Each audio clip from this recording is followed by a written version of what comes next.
तो जब हमें पहली बार ब्लैक क्लोवर में लूसियस का प्लॉट ट्विस्ट देखने के लिए मिला था, तो उस टाइम पे जितने भी फैंस हैं उनका माइंड ब्लो हो गया था और सारे के सारे फैंस शॉक हो गए थे। लूसियस का ये प्लॉट ट्विस्ट था ही इतना ज़्यादा बढ़िया। पर अब ब्लैक क्लोवर का जो लेटेस्ट चैप्टर आया है, ब्लैक क्लोवर चैप्टर नंबर 389, उसमें फाइनली आस्था और यूनो ने लूसियस को डिफीट कर दिया है। और इस चैप्टर को देखने के बाद जो फैंस हैं वो ये बोल रहे हैं कि जो लूसियस है वो ब्लैक क्लोवर यूनिवर्स का वर्स्ट विलन है और इसकी जो एंडिंग है वो फैंस को बिल्कुल भी पसंद नहीं आई। तो आज की वीडियो में हम यही बात करेंगे कि क्या ये जो लूसियस है वो सच में फ्रॉड है या फिर नहीं। पर उससे पहले तुम वीडियो को लाइक कर दो और तुम्हें पता है कि चैनल के साथ क्या करना है। तो जब पहली बार सीरीज में लूसियस को इंट्रोड्यूस किया गया तो उसके पास पोटेंशियल था कि वो लूसियस लेवल का विलन बन सकता है, क्योंकि वो चीज़ों को मैनिपुलेट कर रहा था। उसने शुरुआत से ही चीज़ों को मैनिपुलेट किया है ताकि वो जो अपना प्लान है उसे अचीव कर पाए। और लूसियस ने अपने इस प्लान को अचीव करने के लिए जो पूरी लूसीफेरो वाली फाइट थी उसमें टाइम को मैनिपुलेट किया है। लूसियस ने बेसिकली हेल्प की थी आस्था और मैजिक नाइट की ताकि वो लूसीफेरो को डिफीट कर पाए, क्योंकि लूसियस का शुरुआत से ही प्लान था कि वो लूसीफेरो को डिफीट करेगा और जितना भी अंडरवर्ल्ड है और अंडरवर्ल्ड में जितने भी डेविल्स हैं उनके ऊपर अपना जो कंट्रोल है वो ले लेगा। तो इसके ऊपर मैंने डिटेल में वीडियो बनाई है कि लूसियस ने कैसे जो लूसीफेरो वाली फाइट थी उसमें टाइम को मैनिपुलेट किया है, तो उस वीडियो को जाके चेकआउट कर लेना। और लूसियस की इंट्रोडक्शन से लेकर लास्ट के जो कुछ चैप्टर आए हैं, कोई भी फैन ये गैस नहीं कर सकता था कि जो लूसियस है उसका एंड ऐसा होने वाला है, क्योंकि वो शुरुआत से लेकर एंड तक काम था और लूसियस ने आगे का जो फ्यूचर था वो भी देख रखा था। उसने काफ़ी सारी जो डिफरेंट टाइम लाइन थी उन्हें पहले ही देख लिया था और उसे पता था कि वो कौन सी टाइम लाइन में जीत सकता है। पर लूसियस के रास्ते में जो सबसे बड़ी प्रॉब्लम थी जो कि था आस्था, क्योंकि वो इस वर्ल्ड में फ्लो था और लूसियस उसका फ्यूचर भी नहीं देख सकता था। तो लूसियस ने ट्राई तो किया आस्था को अपने रास्ते से हटाने के लिए, पर मेरे हिसाब से लूसियस ने अपनी पूरी कोशिश नहीं की। सबसे पहले तो उसने सिस्टर लिली को आस्था को मारने दिया, उसके बाद उसे हीनो किंगडम में भेज दिया। उसके बाद भी वो खुद उसे मारने के लिए नहीं गया, उसने अपने पेरिडन को भेजा। और लूसियस की जो हार है उसका मेन रीज़न भी ये है कि उसने आस्था को हल्के में लिया। वो बस यही बोल रहा था कि यूनो उसका राइवल है और आस्था बस एक फ्लो है, और जो फ्लो था वही उसे उसकी ग्रेव में ले गया। तो बेसिकली ये बोल देना कि जो लूसियस है वो ब्लैक क्लोवर में वर्स्ट विलन है, ये बिल्कुल भी सही नहीं होगा।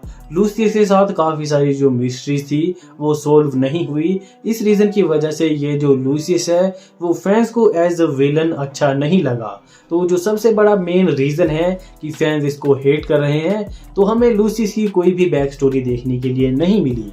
हमें ये पता नहीं लगा कि जो लूसियस है वो ह्यूमैनिटी को डिस्ट्रॉय करके दोबारा से क्रिएट करना चाहता है, तो उसके पीछे की मेन रीजनिंग क्या है। हमें ये पता था कि वो बचपन से ही व्हील चेयर के ऊपर था, और हमें तो ये भी नहीं पता है कि ये जो लूसियस है वो इस व्हील चेयर के ऊपर क्यों था। क्या इसके ऊपर कोई कर्स था या फिर कोई और चीज़ थी। इसके अलावा हमें ये पता लगा कि इसने जो अपने जितने भी सिबलिंग्स थे, जो ज़ेनोन, डांटे और जो वेनिका थे, उनको मैनिपुलेट किया ताकि ये जो इसका इविल प्लान है इसमें इसके साथ आ जाए।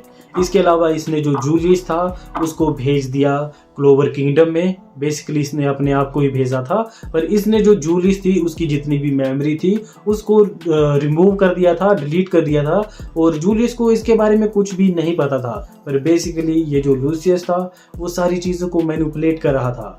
पर इसके अलावा हमें कुछ भी पता नहीं लगा। हमें बस ये पता था कि जब ये व्हील चेयर के ऊपर था तो इसने जो था वो कॉन्ट्रैक्ट साइन कर लिया एस्टरोफ के साथ, जो कि था टाइम डेविल। पर हमें ये नहीं पता है कि ये एस्टरोफ है कौन और इन दोनों के बीच में ये जो कॉन्ट्रैक्ट हुआ है उसका रीज़न क्या था।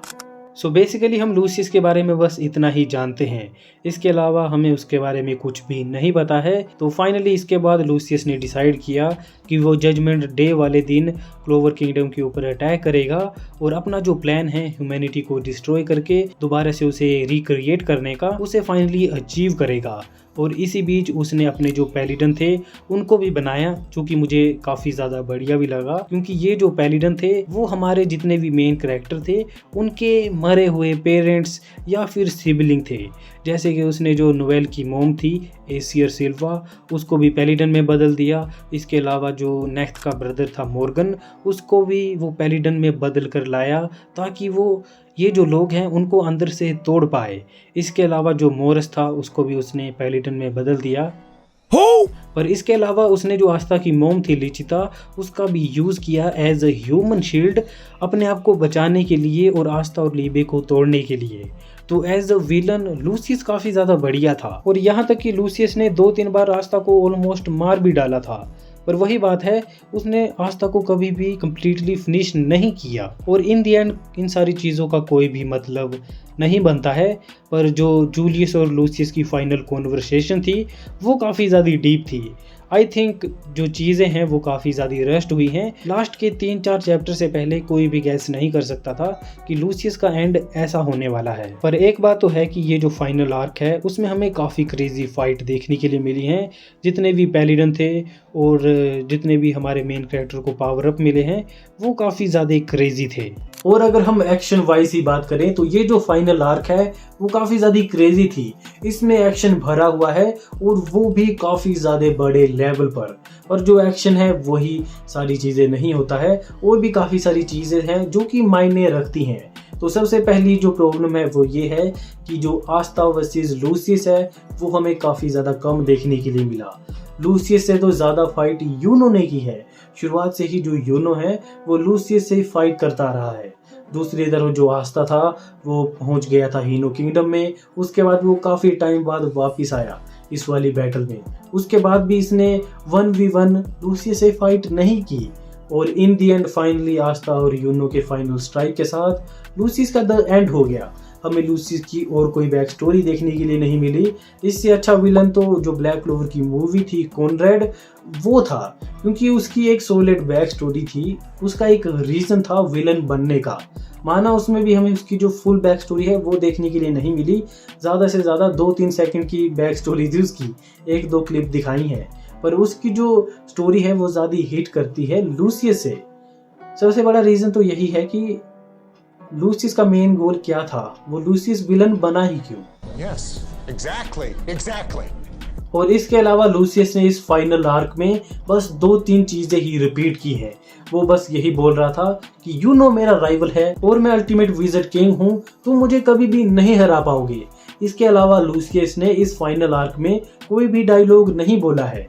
इसके जो डायलॉग थे उनमें कोई भी डेप्थ नहीं थी, और मुझे लगता है कि इसके पीछे का रीज़न ये है कि यूकी तबाता जंप गीगा में जा चुके हैं, और अब जो सीरीज़ है वो काफ़ी ज़्यादा रश्ड हो चुकी है। और पिछले कुछ टाइम में ये भी न्यूज़ निकल के आई थी कि यूकी तबाता के जो एडिटर हैं वो पिछले कुछ टाइम में ही 3-4 बार चेंज हो चुके हैं। और अगर तुम्हें पता नहीं है तो मांगा इंडस्ट्री में जो एडिटर होते हैं वो काफ़ी इम्पोर्टेंट रोल निभाते हैं ऑथर के साथ।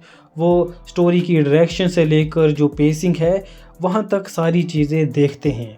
तो यूकी तबाता के एडिटर इतनी बार चेंज हुए हैं तो तुम समझ जाओ कि स्टोरी के ऊपर कैसा इफ़ेक्ट पड़ने वाला था। और इसके अलावा यूकी तबाता की पर्सनल लाइफ भी कुछ अच्छी नहीं चली हुई है। कुछ टाइम पहले ही उनके जो फ्रेंड थे उनकी डेथ हो गई, उनकी जो डॉटर है वो भी बीमार है, और ख़ुद उनकी जो हेल्थ है वो भी ठीक नहीं है। और ऊपर से ये जो कंपनीज होती हैं वो उनको फोर्स करती हैं चैप्टर जल्दी से जल्दी डालने के लिए। तो इस रीज़न की वजह से यूकी तबाता ने चीज़ें रस्ट की हैं। अभी तक तो यही लग रहा है ये सारी चीज़ें देखकर। और आई डोंट थिंक कि यूकी तबाता ने जो फाइनल आउटकम सोचा था लूसियस के लिए वो उन्होंने मांगा में दिया है। आई थिंक उन्होंने कोई और चीज़ें सोची होंगी, क्योंकि अभी तक यूकी तबाता ने जितने भी विलेन इंट्रोड्यूस किए हैं उनकी हमें एक सॉलिड बैक स्टोरी देखने के लिए मिली है, उनका कोई एक रीज़न देखने के लिए मिला है कि वो विलन क्यों हैं। पर लूसियस का ऐसा कुछ भी नहीं था। माना लूसियस अच्छा विलन था, उसने हमारे काफ़ी सारे मेन कैरेक्टर को काफ़ी सारी प्रॉब्लम्स दी, उसने काफ़ी सारी इविल चीज़ें भी की, पर इन दी एंड ना किसी की डेथ हुई, सारे रिवाइव हो गए। तो लूसियस का पार्ट अगर सीरीज में नहीं भी आता तो क्या पक रहे हो मादर। और एक और रीज़न ये भी हो सकता है कि फैंस को ये वाली एंडिंग अच्छी नहीं लग रही है, क्योंकि ब्लैक क्लोवर जंप गीगा में जा चुकी है, 3 महीने बाद चैप्टर आते हैं, तो काफ़ी सारे फैंस को ये काफ़ी ज़्यादा लंबी लग रही है। पर जब ये एनीमे में आएगी तो सारी चीज़ें फास्ट होने वाली हैं, हमें एक्शन देखने के लिए मिलेगा, म्यूज़िक देखने के लिए मिलेगा, एनिमेशन होने वाली है। सो आई थिंक ये वाला जो आर्क है वो इतनी ज़्यादा भी बेकार नहीं होगी। इन दी एंड यही है कि लूसियस अपने फाइनल पोटेंशियल पे नहीं पहुंच पाया, पर ऐसा हो सकता है कि अपकमिंग चैप्टर में हमें कुछ और ही देखने के लिए मिल जाए। इसके ऊपर मैंने डिटेल में वीडियो बनाई है कि क्या ब्लैक क्लोवर जो मांगा है वो एंड हो चुकी है, या फिर कोई हमें स्पिन ऑफ देखने के लिए मिलेगा, या फिर कोई बड़ा प्लॉट ट्विस्ट आने वाला है। तो मैंने डिटेल में वीडियो बनाई है, वीडियो के एंड में वीडियो आ जाएगी। वाह गाइस, वीडियो के एंड में वीडियो आ जाएगी, तो उसको चेकआउट कर लेना। बाय। आज के लिए फिलहाल इतना ही। आपकी तरह मैं भी मायूस हूँ, लेकिन उम्मीद पर दुनिया कायम है। दिल दुखा है लेकिन टूटा तो नहीं है, और उम्मीद का दामन छूटा तो नहीं है।